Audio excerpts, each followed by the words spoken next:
Grazie. Grazie, buona giornata. I'm Ted Utoft. So I lead a team of behavioral scientists as part of BVA Nudge Consulting. We're a small part of Ipsos, like Davide, who you met earlier. And we work on marketing challenges, but also behavior change challenges. And questa è Enrica. Ciao, buongiorno a tutti, grazie per l'invito di oggi. Io lavoro appunto in Amplifon e per il mondo global, quindi un po' per tutto il mondo EMEA, più Stati Uniti e Australia, mi occupo del mondo dei call center. Perfetto. Grazie Enrica. Ok, allora vi do un pochino di contesto giusto per capire il nostro business su che popolazione si muove. E in particolare più o meno un 25% della popolazione sopra i 60 anni ha un tipo di perdita uditiva che può andare da una perdita lieve, una perdita media a una perdita invece severa. E più o meno in Italia sono circa 4,6 milioni di persone che appunto hanno un difetto di carattere uditivo.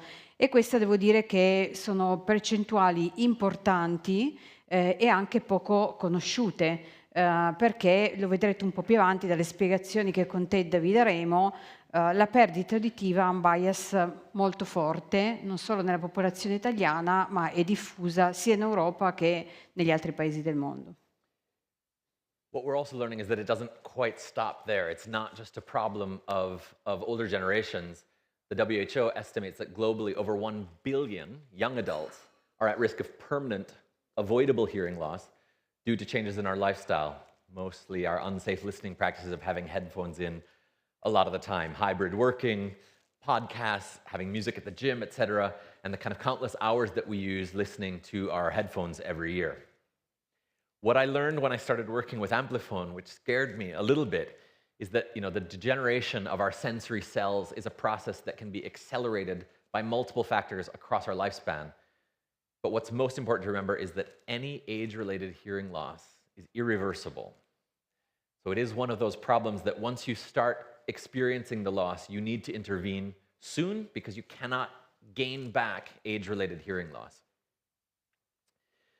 So if left unaddressed, hearing loss can severely impact the quality of a person's life and make social interaction more difficult. Again, the WHO and Harvard Medical School have studied quite a lot about this, that the consequences of not acting on your hearing loss can be quite grave. And in fact, the connectedness and having healthy social interactions are among the most important factors that impact our total longevity, our physical and mental health. So hearing is a really critical component to longevity and living. But the problem is, nobody wants a hearing aid. It's simply not a category that people are involved in, that they're invested in, or they're excited about. There's very little stigma about wearing glasses. In fact, plenty of people are quite happy to buy quite expensive glasses because it becomes an element of style, it becomes an element of self-expression. Hearing aids, sadly, do not experience that benefit. We hear customers say, I don't want others to see that I have some sort of disability. I don't want people to think that I'm old. Or they say, my wife says my hearing is getting worse, but I know I'm hearing just fine. For the behavioral scientists in the room, a bit of confirmation bias. Or my daughter says I need this, but I'm not convinced, right? Even though modern hearing aids are honestly technological marvels, they can massively improve people's hearing and therefore their quality of life. But consumers still aren't motivated. There's simply no natural excitement for this category. I mean, let's be honest, right? It's not like getting a new iPhone 17. No one's interested in the technology of hearing aids. It's just a kind of problem-solution category. Also, people don't want to spend money on a category they're not interested in. Because hearing aids are so technologically advanced, they're not cheap. No. Especially the more advanced models are quite expensive. Now, in some markets, you might get some sort of payment from the government that helps subsidize, but typically you still need to pay out of pocket for a hearing aid. And even though there's a lot of well-intentioned guidance and advice from family and friends, it's oftentimes it's considered annoying that you're telling me what to do. I know my body, I know what I can hear, and that helps the customer keep postponing. So how do you motivate customers to buy a device that they don't want, but they really need, but it costs them money, and they don't necessarily see what the positive outcome could be. So years of research in behavioral science and cognitive psychology have demonstrated repeatedly that a fact-based approach, appealing to their reason and their rationality, is often not enough to drive better decisions. Not a big surprise to those of us who are interested in behavioral science and neuroscience, but classical marketing would say, tell them there's a problem, educate them about the problem, and you'll drive motivation. And what we've learned at Amplifon, and they've learned over years, is it wasn't working that way. So for impactful behavior change, we first need to understand how humans process and evaluate this information. So how do you motivate against inertia? How do you align innovation with lifestyles and end state benefits? And how do you kind of elevate the customer experience and the user experience for hearing aid users? What we know is that the barriers to entry for considering the category at all, choosing which provider to go to, and should I go in store or should I talk to someone on the phone, and using the hearing aid are quite high. But what we try to do is we try to apply behavioral science to strategically create some sort of win-win scenarios for the customer, good hearing outcomes, and Amplifon, better business outcomes. You know, no big surprise, but consumer decisions are influenced by competing psychological and situational forces.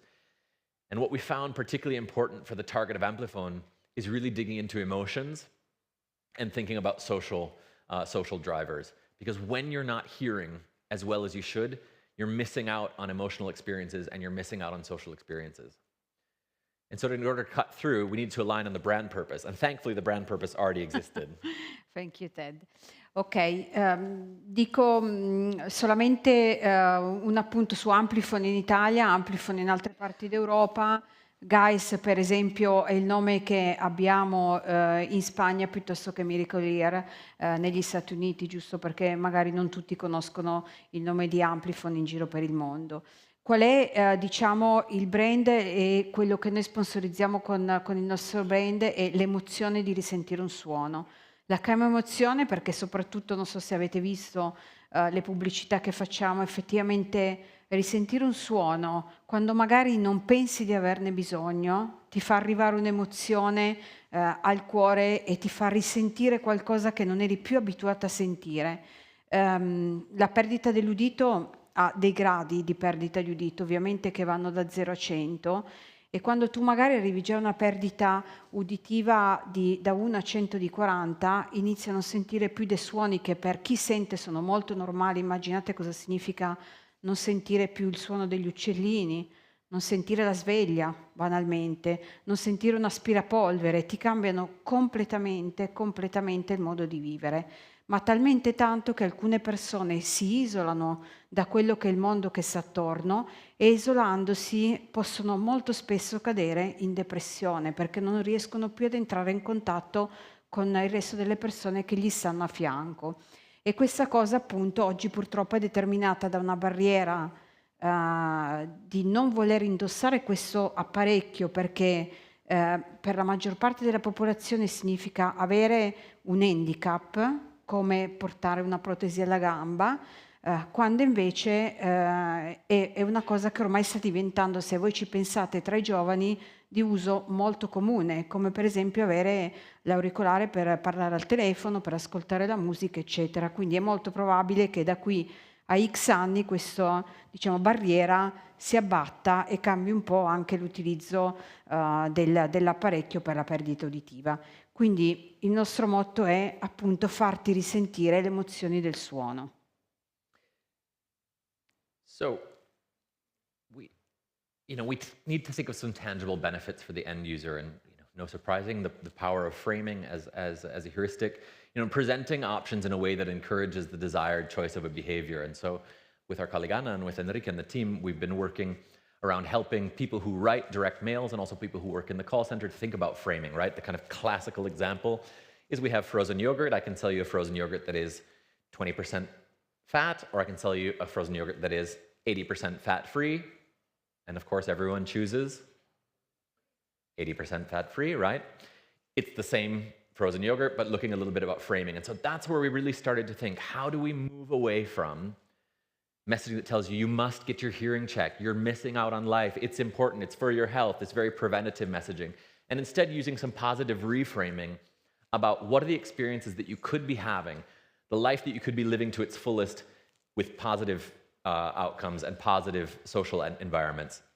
And really thinking about how do we, leverage the power of framing plus emotion to think about what are the experiences that you're having with your grandchild. Are you missing something when you're reading them a story and they whisper and ask a question? What social interactions are maybe not as ideal because you're having to focus in a busy restaurant? If you're watching the sports with your son, are you catching everything that the commentator says, etc.? So really looking at this kind of positive reframe, because again, for a category that customers and patients are not involved in, we found that the negative frames simply weren't working. And of course, in the modern day, there's a variety of ways to connect with your target audience. And Amplifon, has a huge percentage of the population. Anyone over 60 could be a client. We know that at least 25% of them are. But what are the best kind of communication modalities to reach them? And so today we'll talk about two things we've been doing, first with direct mail, and then also with the call center with Enrica's team. And all we're trying to do, we're not trying to sell them anything.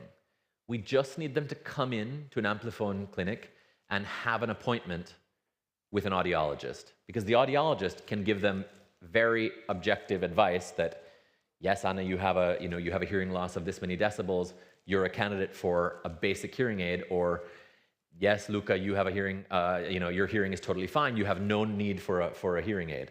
So all we're trying to do is trying to drive positive traffic to the clinic to have an appointment. So again, we worked on direct mail, starting in 2020, I guess, and now more recently in the call center. So looking at phase one, we really wanted to revamp an underperforming outreach strategy with behavioral science-infused communication tactics. And I think Elisa said yesterday, direct mail is not the sexiest part of marketing, but it can be very effective. And it can be very effective depending on your target and depending on what we would say is your behavioral objective. So keeping in mind, a customer target over 60 years old, they're quite accustomed to having physical mail come through, but they might be receiving a lot of junk mail. So we had to think about how do we make the communications from Amplifon stand out in the right way and motivate them to pick up the phone and book an appointment. Again, with our behavioral objective being increasing the booked appointment rates in clinic. And of course, anybody in this room who's interested in neuroscience and behavioral science, we know that effective communication needs to overcome some pretty strong cognitive biases and heuristics to actually motivate any behavior change. Amplifon is contacting existing customers and also target customers, so those who have a device but probably need a cleaning or an upgrade, and those who do not have a device and need to come in. So we hear from them in the call center, my hearing aid works well, why do I need another check-in? It's just fine. Or someone says, it took me so long to adapt to this, any kind of new technology scares me, right? So there's a lot of kind of status quo bias there. Or even people saying, I just don't need it, I'm fine, I've gotten through life with this, my driving isn't affected, right? People really being attached to the status quo. And also people thinking, ooh, what if my ears have become weaker? I'm content with what I have now. This hearing aid is fine. I don't want you to touch it. Please don't change the settings. Don't clean it. Don't try to give me an upgrade. So really kind of the ostrich effect of them burying their head in the sand and staying to what they know. Also, misunderstanding the real psychological barriers to taking action can impact the overall customer experience, right? Unaddressed hearing needs, delaying diagnosis or treatment, lower customer satisfaction, missed opportunities for support. What we know is that a lot of customers who finally agree to have a hearing aid, then they think it's kind of a set it and forget it technology, when in actual fact, it needs an OS upgrade like our phones. It needs cleaning, it needs service. And again, missing out on that core brand promise from Amplifon, which is the emotions of sound, which can again lead to potentially negative business impacts, decreased customer lifetime value, wasted resources on marketing. I don't dare say how much money Amplifon spends on direct mail, but it's in the tens of millions. An inconsistent brand experience between mail, call center, and clinic, and also just lost revenue from missed opportunities. So ultimately, these behavioral barriers have negative impacts on business impact. So we worked together looking at the issue through a behavioral science lens. So we first took a bunch of mail that Amplifon was sending out to the targets, and we did a bit of an audit, Then we did an optimization, and keeping in mind, my team are masters and PhDs in behavioral science. We're not copywriters, but we work quite closely with the Amplifon team. And then Amplifon took these optimized letters and sent them out.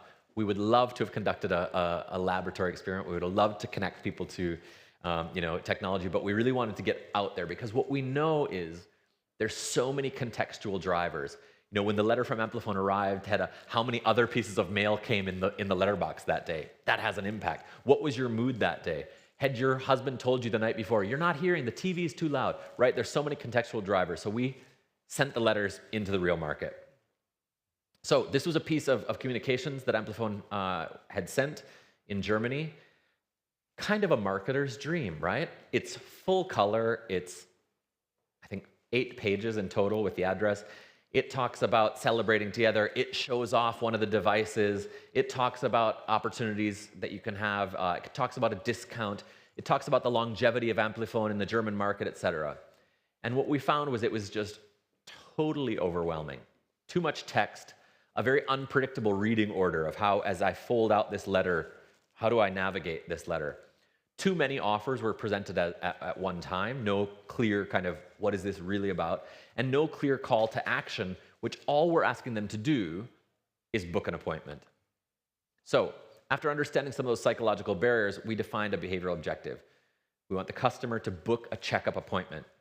And some brand objectives, of course, elevate the emotional tone, prime the customer for what that in-store experience will be like, and create some sort of unique customer experience to differentiate the call to action.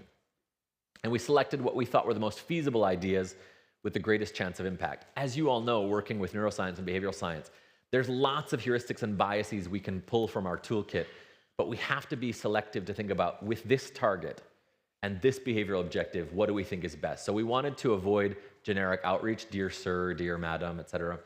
We knew we had to really reduce cognitive load and limit the total amount of words on the page. We wanted to reframe, as I mentioned, the target behavior as something everyone else is doing, so using positive social norms, and emphasize that this consultation is free. We're truly not trying to sell you anything. We just want you to come in and have a checkup, just like you might have your annual eye exam. And so the marketing team wasn't so happy because we said, let's try something really simple. Let's strip away the images, let's strip away all the pages, and let's just write them a letter that feels like a letter coming from a healthcare provider. So we looked at ego. Can we personalize that it's Dear Anna, not just Dear Sir, Dear Customer, Dear Amplifon Customer? And then talking about engagement, we would love to know how you are doing and check if everything is okay with your hearing aid. Keeping in mind, these are customers who need to come in for a checkup. And also saying, most customers like you, social norms, enjoy visiting our stores for a free check-in every 2 months, blah, blah, blah, blah, blah. And, book this free appointment and some reciprocity. We look forward to seeing from you, hearing how your experience is so we can constantly innovate, blah, blah, blah, blah, blah. Fairly simple behavioral science principles, but a very big departure from the previous full-color email. And really focusing the team who write the emails on being super simple, being as personalized as possible, being as relevant to the customer situation, and trying to be a bit unique. And what we found when they launched into the market, in the German market, is that the impact testing showed that there was a plus 20 percentage points, what's called BA, booked appointment rate increase in Germany. So, after our success on direct mail, I meet Enrica with a slightly more challenging objective. Ok, allora io oggi vorrei accompagnarvi un po' in questo mondo dei call center. Immagino che tutti voi abbiate avuto un'esperienza con una chiamata del call center e anche probabilmente più di una durante il corso della settimana o del mese.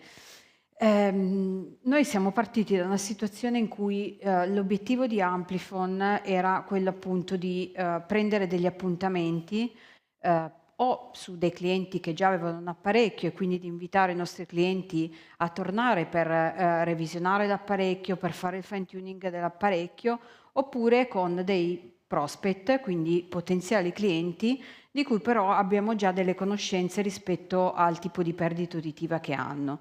Quindi in base a queste due variabili il contatto veniva fatto sul cliente in una maniera, lasciatemi dire, abbastanza fredda, in cui dicevamo: buongiorno, la stiamo chiamando, sono Enrica, la chiamo da Amplifon e la sto chiamando perché vogliamo prendere con lei un appuntamento, dando diciamo delle spiegazioni abbastanza blande. E quest'anno abbiamo iniziato a farci questa domanda importante rispetto sia al fatto che chiaramente pian piano il mercato evolve e quindi tutte queste chiamate che vengono fatte da vari call center, da varie industrie che impattano sempre sulle stesse persone, ha chiaramente un impatto negativo, soprattutto su persone di una certa età, perché quello che non dobbiamo perdere di vista è che stiamo parlando con delle persone anziane tra i 70 e i 90 anni e che molto probabilmente non ci sentono. Quindi il tipo di approccio che tu devi avere rispetto a una persona di questo genere è evidentemente diversa rispetto a una persona che chiamo perché voglio vendere una tariffa telefonica piuttosto che qualcosa sull'energia. E da qui quindi abbiamo iniziato a riflettere su come potevamo appunto contattare questi clienti, sicuramente in una modalità diversa, anche rispetto al fatto che oggi, essendo così bombardati e soprattutto sul mondo degli anziani, quello che arriva chiaramente a queste persone di una certa età è: fai attenzione a chi rispondi, non rispondere a tutti, non dire sì se ti fanno una proposta, eccetera, eccetera. Quindi oltre al bias già in genere che c'è sul portare l'apparecchio, c'è anche questo timore, no, di rispondere al telefono a qualcuno e di dire di sì a qualcuno, perché molto probabilmente dietro a questa chiamata c'è qualcuno che vuole venderti qualcosa. Per cui un altro ostacolo ulteriore da superare. E quindi abbiamo deciso di iniziare a pensare al nostro primo interlocutore, che sono questi ragazzi e ragazze che rispondono al telefono e che evidentemente anche noi in primis dobbiamo accompagnare a gestire il cliente al telefono in un modo diverso. Quindi il nostro primo punto di contatto, ed è anche il nostro canale più importante che abbiamo per prendere appuntamenti, è proprio il call center. Il call center è fatto da esseri umani e quindi avevamo necessità di agire un po' appunto sulle scienze comportamentali e da cui abbiamo iniziato questa attività con TED. Yeah, and I think we have to keep in mind, right, that a call center staff, they're sometimes seasonal workers, they're sometimes students, they're sometimes part-time workers. They are not experts in hearing aids. They're not experts in elderly consumers, and they're not experts in behavioral science. And so what we have created that we use oftentimes at Behavioural Consulting is a bit of a simple framework of 21 heuristics and biases. We do not expect the call center operators to be experts in them, but we call this our drivers of influence in English, or le chiavi del cambiamento in Italiano. And with my colleague Anna, who's sitting up front, we came with Enrica and the team to train the call center staff. So to do that, we listened to hundreds, maybe thousands of calls to identify some patterns in terms of themes around why people were rejecting an appointment and what was kind of the nature and the flow of these calls. And what we learned is that there were kind of a few different types. One was the kind of agnostic type, right? So my current hearing aid is fine. I don't need anything. I don't need any service. It wouldn't be useful to me, right? So kind of agnostic with the category. I might be in the category, but I'm pretty agnostic. Those who claim to be satisfied, I've been in your clinic. It's fine. Yep, all's good. I don't need anything. I'm good, right? So people kind of, in English we would say, kicking the can down the road, right? They're not engaged with the category with the frequency that we think they need to have the best service, because hearing changes and the device changes and the operating system changes and our ears are dirty, right? So we need them coming in store to have the best experience. Those who are frustrated and disappointed, they say, I don't need an appointment. The audiologist will try to sell me something else. My hearing aid is just fine. Don't try to sell me something. I'm not coming in, right? Or those who are a bit overconfident. They say, well, yeah, I bought your hearing aid, but you know what? Actually, my hearing is totally fine. I don't need it. It's not helping me. Amplifon will never sell you a hearing aid if you don't need it. It's based on clinical evidence that the audiologist tests. So if you bought a hearing aid, it means clinically you need a hearing aid. If you choose not to use it, that's on the patient. So we need to re-engage them so that they feel the benefit of having the device. Okay, immaginate quanto è stato non è stato difficile decidere di partire con questa operazione, ma è stato veramente un'operazione sfidante, perché, avevamo 200 persone, ma come minimo in Italia che abbiamo dovuto, diciamo, a cui abbiamo dovuto imparare un modo diverso di approcciare al cliente, ma che avevano pochi strumenti, direi quasi nessuno strumento. L'unica informazione che queste persone avevano era l'età del cliente.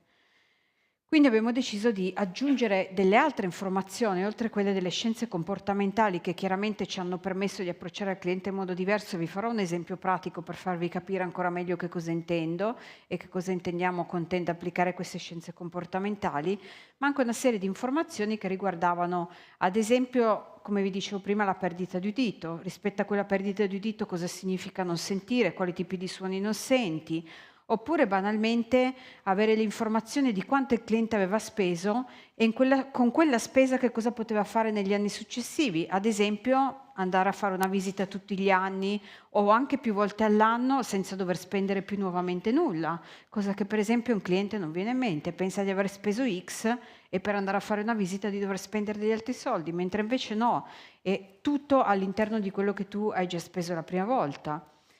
E con tutte queste informazioni a disposizione, a un certo punto queste persone chiaramente si sono ritrovate, no, un attimo sorprese di come poterle gestire tutte assieme. Quindi prima sapevo solo quanto ne avevi, adesso so praticamente tutto.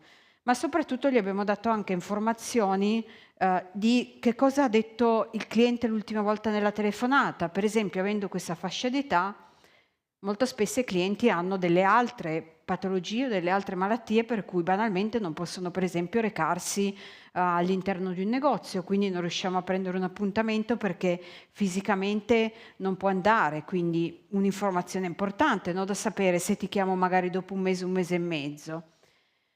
E che cosa è successo? Studiando sulla parte di scienze comportamentali abbiamo capito che dovevamo insegnare loro intanto ad ascoltare, direi, che sembra una cosa banale da dire, ma è una cosa che ossessionati dal dover prendere un appuntamento, molto spesso sovrastavano il cliente parlando sopra pur di raggiungere quell'appuntamento. Invece la primissima cosa che gli abbiamo insegnato è: ascolta questo cliente, fai passare, cerca di moderare il tempo, suddividendolo anche nella tua testa con 80 parla il cliente, 20 parli tu.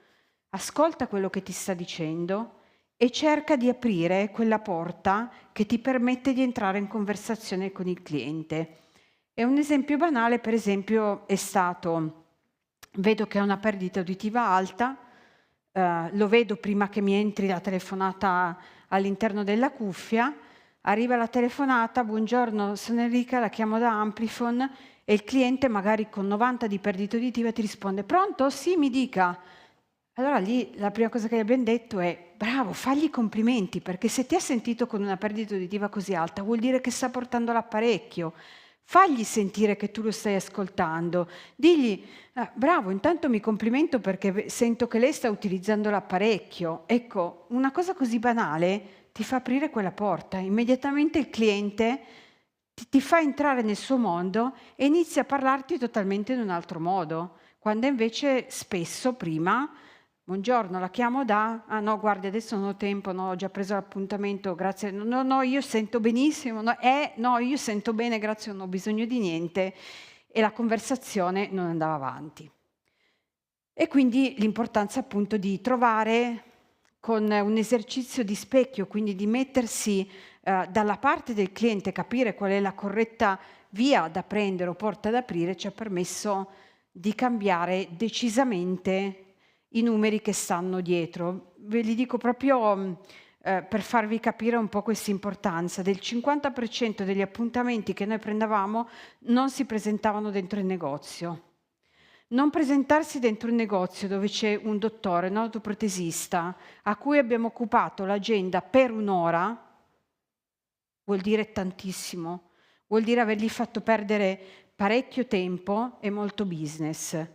Questa invece attività fatta in questo modo completamente diverso ci ha permesso di aumentare questo rate di più del 15%, che in poco tempo ha un significato enorme, ma di far arrivare dentro un negozio un cliente che sa il motivo esatto per cui sta andando e non più inconsapevole del motivo per cui evidentemente andava prima. Yeah. I think, what we learned was, as Enrica said, first of all, I think we have to really thank the call center agents because some of them, again, they're not experts in hearing loss. They're not experts in behavioral science. And some of them have been working in a call center for years where the job is get to the call to action, close the call, because they're working with a volume of calls and that's success. And what we really had to do here was say, slow down, stop, really actively listen and find these opportunities to get your foot in the door, to have a discussion, to have a conversation. Because we know how it is, right? You get a call from an unknown number and automatically you're like, well, they say, queste, whatever, Win Mobile. You're like, no, right? We know the barriers are high. Giusto, Ted, Sì. dico giusto un'informazione che può essere utile. Mediamente le chiamate prima le gestivamo in 80 secondi. Immaginate in 80 secondi che cosa riesce a dire a un cliente tra i 70 e i 90 anni che non ci sente bene. Veramente faticoso dover spiegare qualcosa. Oggi siamo quasi a 4 minuti. 4 minuti non sono pochi per spiegare qualcosa e comunque per entrare in interazione con qualcuno, perché tutto succede più o meno nei primi 20 secondi della telefonata. E quindi l'investimento che c'è dietro è stato veramente importante anche in termini di tempo e di conversazione utilizzate con i clienti. So Anna, Enrica, and I went to a call center in outside of Bari in Puglia in South Italy, for those of you who aren't aware. And we went and trained this small group of pilot agents to try. And what Anna and I did is we mapped out these conversations, some kind of typical conversations for these 5 kind of prototype customers. This looks like a lot of information. It is a lot of information, but we took them through 3 days of training to kind of say, this is a conversation with the overconfident customer. This is the conversation with an agnostic customer, and really demonstrating to them what could be that first rebuttal and how do they get their foot in the door, and what could be the second rebuttal and how do they get their second foot in the door. So we really did a lot of role playing where the agents would play customer or call center agent and really doing some behavioral modeling around what does it look like and how do you guide through this conversation and how do you kind of utilize some behavioral science principles like ego, like social norms, like giving importance to the topic, like thinking about loss aversion and using emotion around scenarios in which, oh, Enrica, when you have your family over for dinner and the house is full and it's very noisy, don't you want to make sure that you hear right? Embodying some stories around typical social scenarios to get the conversation going further. And like Enrica said, a longer conversation in a typical call center is a bad metric. And what we found is a longer conversation for this is a much better metric because it knows that we are somehow navigating quite a difficult conversation. Once that customer opens the door for you, it's way easier for you to land a compelling and relevant message that motivates that behavior. Again, we're not selling them anything. We just need them to come into the store to have a checkup. So again, thinking about what are some of those common rebuttals.